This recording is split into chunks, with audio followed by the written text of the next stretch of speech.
Hello students, कैसे हैं आप लोग। स्टूडेंट्स, आज हम आपके लिए ऑर्गेनिक केमिस्ट्री का एक और वीडियो लेकर आए हैं। आज हम इस वीडियो में आपको पढ़ाएंगे नाभिक रागी प्रतिस्थापन अभिक्रियाओं के प्रकार, types of nucleophilic substitution reaction. तो बच्चों, हेलो एल्केन लेसन का यह टॉपिक है और इस टॉपिक में आज आप पढ़ रहे हैं कि नाभिक रागी प्रतिस्थापन अभिक्रियाएं दो प्रकार की होती हैं। एक होती है SN1 अभिक्रिया और दूसरी SN2। ये दोनों रिएक्शंस बच्चों बहुत इंपॉर्टेंट है बोर्ड एग्जाम की दृष्टि से। आप बहुत ध्यान से इसे पढ़िएगा, समझने की कोशिश करिएगा, बहुत आसानी से आपको समझ में आएंगे। तो सबसे पहले हम पढ़ेंगे एकाणुक नाभिक रागी प्रतिस्थापन अभिक्रिया। SN1 अभिक्रिया को बेटा हिंदी नाम देते हैं एकाणुक नाभिक रागी प्रतिस्थापन अभिक्रिया। इसे हम कह सकते हैं कि यूनिमॉलिक्यूलर न्यूक्लियोफिलिक सब्स्टिट्यूशन रिएक्शन। तो बच्चों, ये SN1 अभिक्रिया होती क्या है? तो देखो यहाँ पर ये जो 1 लगा हुआ है, इसका कुछ मतलब है एक अणु, यानी एक अणु। अब एक अणु से क्या मतलब है? मतलब है कि वह नाभिक रागी प्रतिस्थापन अभिक्रिया जिसके वेग निर्धारण पद में एक अणु भाग लेता है। कुछ बात समझ में आई? क्या कहा मैंने? वह नाभिक रागी प्रतिस्थापन अभिक्रिया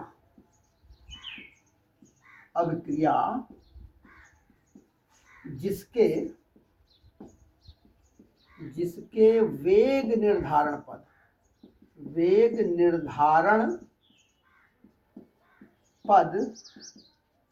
में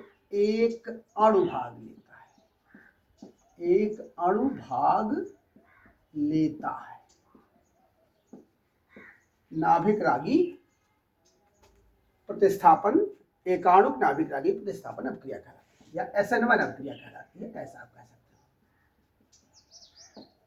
तो डेफिनेशन समझ में आ गई कि वह नाभिक रागी प्रतिस्थापन अभिक्रिया जिसके वेग निर्धारण पद में एक अणु भाग लेता है, उसे हम कहते हैं SN1 अभिक्रिया, एकाणुक नाभिक रागी प्रतिस्थापन अभिक्रिया कहते हैं। ठीक है बच्चों, ये जो वेग निर्धारण पद है ये क्या होता है?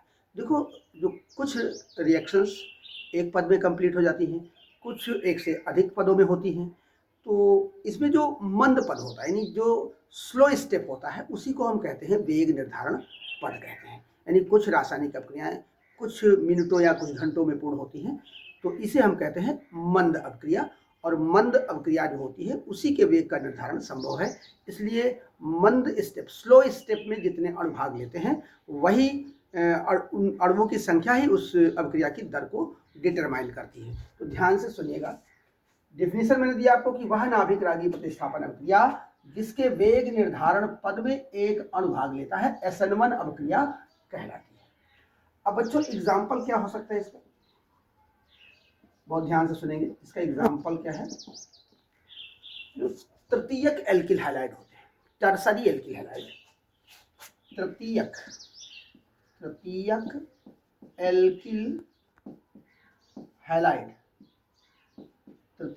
एल्किल हैलाइड क्षार के साथ SN1 अभिक्रिया देते हैं।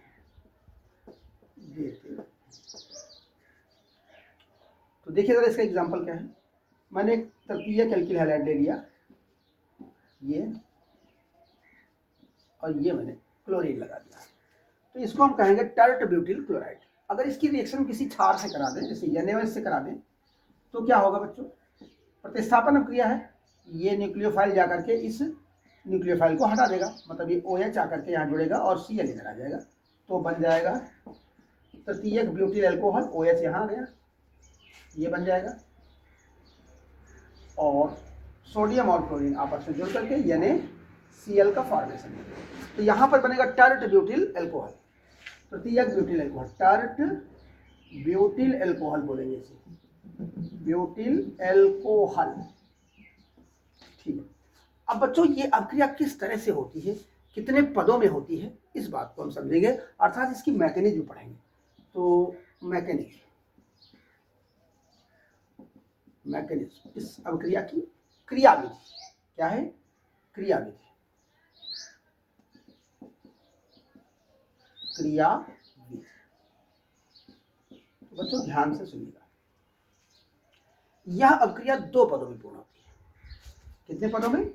यह अभिक्रिया दो पदों में पूर्ण होती है। क्यों? ध्यान से सुनिएगा।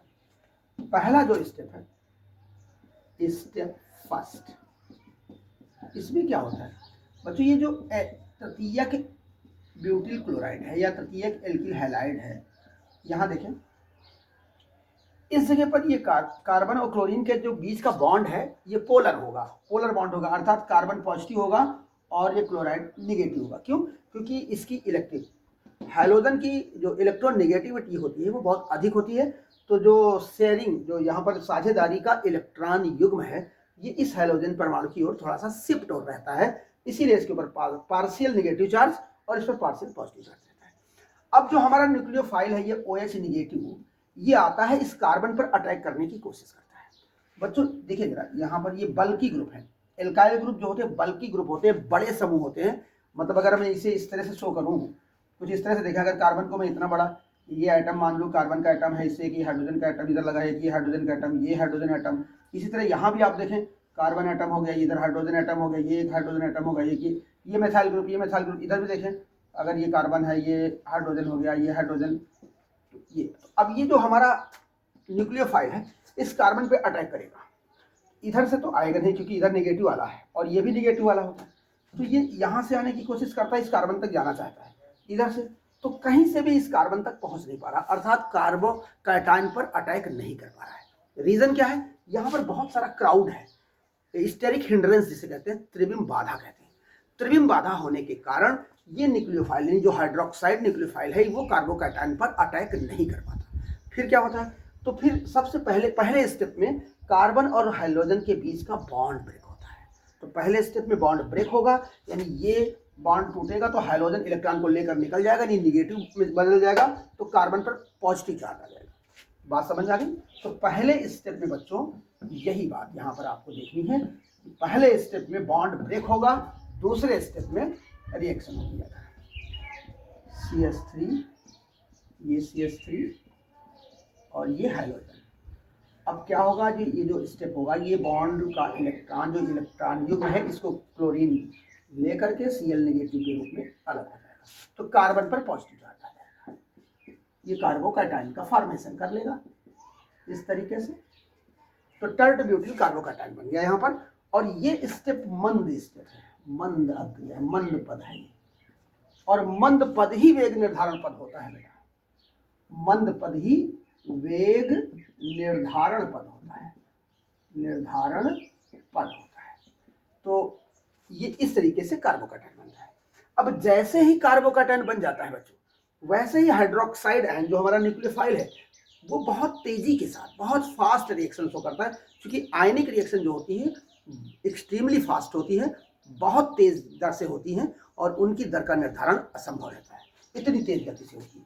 तो दूसरा स्टेप जो होगा, यानी कार्बोकैटायन का फॉर्मेशन पहले स्टेप में, तो दूसरे स्टेप में हमारा जो कार्बोकैटायन है, टर्ट ब्यूटिल कार्बोकैटायन, अब ये हाइड्रोक्साइड आयन से न्यूक्लियोफाइल के साथ बहुत तेजी के साथ, ये फास्ट रिएक्शन, तीव्र, ये तीव्र पद है बेटा, तीव्र पद है, इतनी तेज होता है कि इसकी अभिक्रिया की दर का निर्धारण संभव नहीं होता है।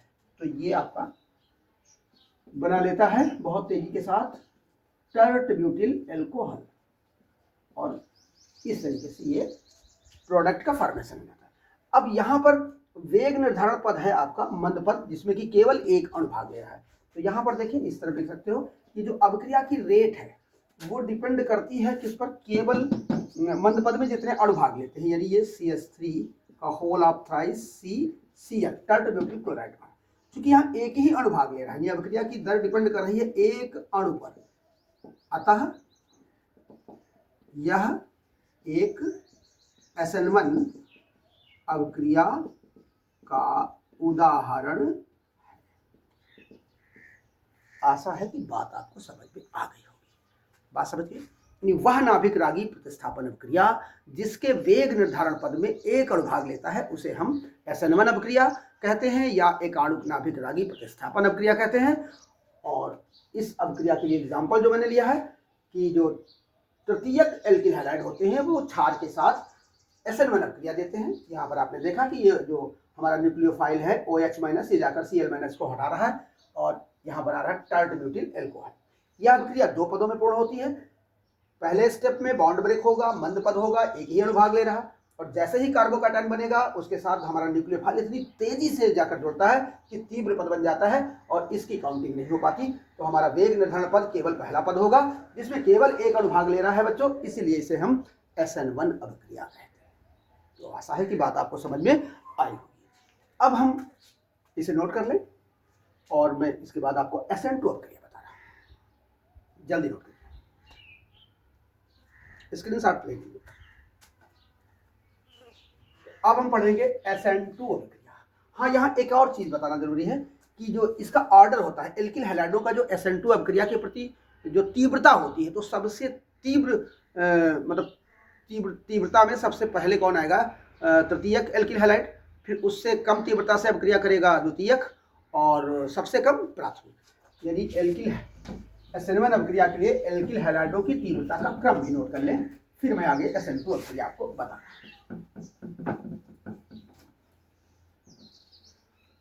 क्या कहा मैंने? SN1 अभिक्रिया के लिए एल्किल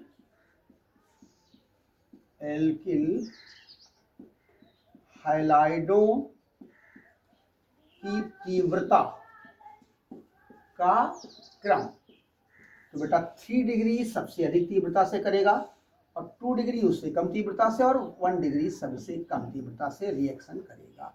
SN1 अभिक्रिया के लिए तीव्रता का क्रम होगा। इससे बहुत सारे भी आप क्वेश्चन पढ़ेंगे, तो यहाँ पर आपको ध्यान देना होगा कि 3 degree alkyl halide very fast reaction देगा SN1 अभिक्रिया के लिए। और अब हम पढ़ेंगे SN2 अभिक्रिया। तो अगली हेडिंग होगी SN2 अभिक्रिया या द्विअणुक नाभिक रागी प्रतिस्थापन अभिक्रिया। और ध्यान से देखना है बच्चों। द्विअणुक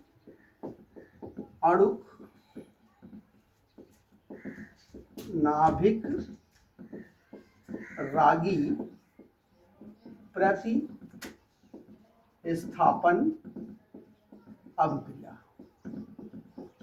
इसे हम SN2 अभिक्रिया भी कहते हैं। SN2 अभिक्रिया, ठीक है बच्चों।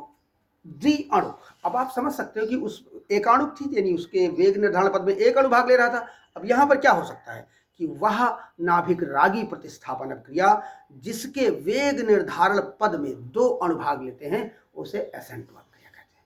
बात समझ में आ रही है? वह नाभिक रागी प्रतिस्थापन अभिक्रिया जिसके वेग निर्धारण पद में 2 अणु भाग लेते हैं उसे हम SN2 अभिक्रिया कहते हैं, द्विअणुक नाभिक रागी प्रतिस्थापन अभिक्रिया कहते हैं।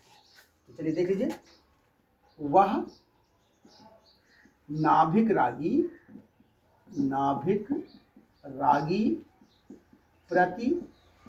प्रतिस्थापन अभिक्रिया जिसके वेग निर्धारण पद में, जिसके वेग निर्धारण पद में 2 अणु भाग लेते हैं, 2 अणु भाग लेते हैं SN2 अभिक्रिया कहलाती है। SN2 अभिक्रिया कहलाती है। यानी SN2 अभिक्रिया में जो वेग निर्धारण पद होगा उसमें 2 अणु भाग लेते हैं, इसीलिए इसे हम SN2 अभिक्रिया कहते हैं। तो डेफिनेशन तो समझ में आ रही होगी। अब इसका एग्जाम्पल क्या हो सकता है बच्चों? तो इसका एग्जाम्पल है कि प्राथमिक एल्किल हैलाइड, कौन से एल्किल हैलाइड? प्राथमिक एल्किल हैलाइड क्षार के साथ SN2 अभिक्रिया देते हैं। तो एग्जाम्पल देखें, प्राथमिक alkyl halide, primary alkyl halide, प्राथमिक एल्किल हैलाइड क्षार के साथ SN2 अभिक्रिया देते हैं, SN2 अभिक्रिया देते हैं। देखिए एग्जाम्पल को मैं लेता हूँ। मैंने लिया यहाँ पर मेथाइल क्लोराइड की रिएक्शन NaOH से कराई, तो यहाँ पर भी प्रतिस्थापन होगा। ये न्यूक्लियोफाइल जाएगा, इस न्यूक्लियोफाइल को हटा देगा, तो ये Cl- इधर आ जाएगा और OH- इसमें जुड़ जाएगा, बनेगा CH3OH यानी मेथिल अल्कोहल या मेथेनॉल कह सकते हो, साथ में सोडियम क्लोराइड बनेगा। तो ये तो रिएक्शन हो गई। अब ये रिएक्शन किस प्रकार संपन्न होती है, किस प्रकार कंप्लीट होती है, इस बात को ध्यान से सुनिए। इसकी मैकेनिज्म या क्रिया विधि कह लीजिए, क्रिया विधि या मैकेनिज्म कहते हैं, मैकेनिज्म। बच्चों यह अभिक्रिया एक पद में पूर्ण होती है, यह अभिक्रिया एक पद में पूर्ण होती है। कैसे जरा देखें क्या होता है बच्चों की, ये जो हमारा एल्किल हैलाइड है, प्राथमिक एल्किल हैलाइड, कुछ इस इसको आप इस तरह से लिखेंगे, क्योंकि इसकी स्ट्रक्चर होती है टेट्राहेड्रल होती है। तो ये हाइड्रोजन है आपका, ये हाइड्रोजन है। प्राइमरी एल्किल हैलाइड की स्ट्रक्चर ऐसी होती है, टेट्राहेड्रल कंडीशन होती है।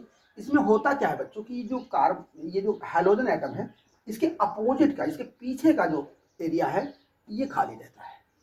तो हमारा जो न्यूक्लियोफाइल होगा OH- वो आकर पीछे से अटैक कर सकता है। ये OH- चूंकि यहाँ पर पॉजिटिव और ये निगेटिव में होगा, तो ये जो हाइड्रोक्साइड आयन है, ये जो हमारा न्यूक्लियोफाइल है, नाभिक रागी है, ये जाकर के इस कार्बोकैटायन पर अटैक करता है, पीछे से अटैक करता है और अपने इलेक्ट्रॉन इसको दे करके इससे जुड़ने का प्रयास करता है, कुछ इस तरीके से।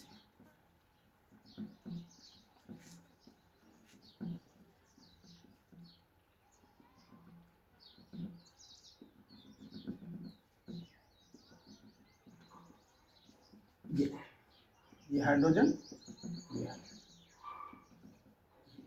तो यहां पर देखें कि यानी ये OH- अपने इलेक्ट्रॉन इसकी तरफ पुश करके इससे बॉन्डिंग कर रहा है। तो इस समय कार्बन फिर अपने ये जो शेयरिंग का इलेक्ट्रॉन है इसे और मतलब लूज कर देता है और Cl- इलेक्ट्रॉन को लेकर निकलने लगता है। यानी OH- अपने इलेक्ट्रॉन के द्वारा कार्बन से जुड़ने का प्रयास करता है और उसी क्षण Cl- अपने इलेक्ट्रॉन को खींचकर निकलने की कोशिश करता है और इस तरह की एक संक्रामक स्टेज बन जाती है। और यहाँ पर आप देखें कि कार्बन के आपको 5 बॉन्ड दिख रहे होंगे, 3 तो दिख ही रहे हैं और ये डॉटेड से मैंने डॉट लाइन से शो किया है। तो ये कंप्लीट बॉन्ड नहीं है, मतलब ये ब्रेक हो रहा है और ये फॉर्म हो रहा है, मतलब बन रहा है, ये टूट रहा है। तो ये रिएक्शन हो रही है और इसके बाद जिस क्षण ये जुड़ता है उसी क्षण निकलता है। दोनों कार्य एक साथ होते हैं, कुछ इस तरीके से प्रोडक्ट का फॉर्मेशन करेंगे। मतलब ये Cl- निकल जाएगा और ये OH इसमें जुड़ जाएगा और दोनों प्रोसेस एक ही टाइम पर होती है, मतलब जिस क्षण वो निकलेगा उसी क्षण वो जुड़ेगा। तो कुछ इस तरीके की प्रोडक्ट बन जाएगी। ये OH आपका यहाँ जुड़ जाएगा, OH, और ये जो बॉन्ड की एंगल है ये थोड़ा सा कुछ इस तरीके से चेंज हो जाता है और बन जाता है मेथेनॉल, मेथिल अल्कोहल। तो बच्चों यहाँ पर देखें ये स्लो स्टेप ही है, स्लो, और इस स्लो स्टेप में आप देख रहे हैं कि ये मेथिल क्लोराइड और हाइड्रोक्साइड आयन दो अणु भाग ले रहे हैं। यानी इस अभिक्रिया की जो रेट है वो डिपेंड करती है OH- की कंसंट्रेशन पर और मेथिल क्लोराइड CH3Cl दोनों की कंसंट्रेशन पर डिपेंड करती है। यानी इस अभिक्रिया की दर डिपेंड करती है एक मॉलिक्यूल ये, एक मॉलिक्यूल ये, दो अणु। तो इसके वेग निर्धारण पद में दो अणु भाग ले रहे हैं, अतः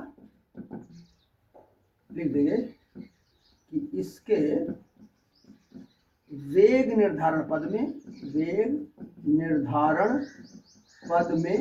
दो अणु भाग लेते हैं,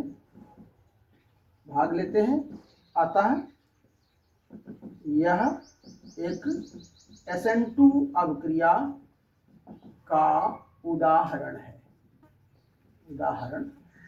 तो बच्चों कुछ बात समझ में आ गई कि वह नाभिक रागी प्रतिस्थापन अभिक्रिया जिसके वेग निर्धारण पद में दो अणु भाग लेते हैं उसे हम SN2 अभिक्रिया कहते हैं। प्राथमिक एल्किल हैलाइड क्षार के साथ SN2 अभिक्रिया आसानी से देते हैं। तो अब यहाँ पर तीव्रता का क्रम भी लिखेंगे।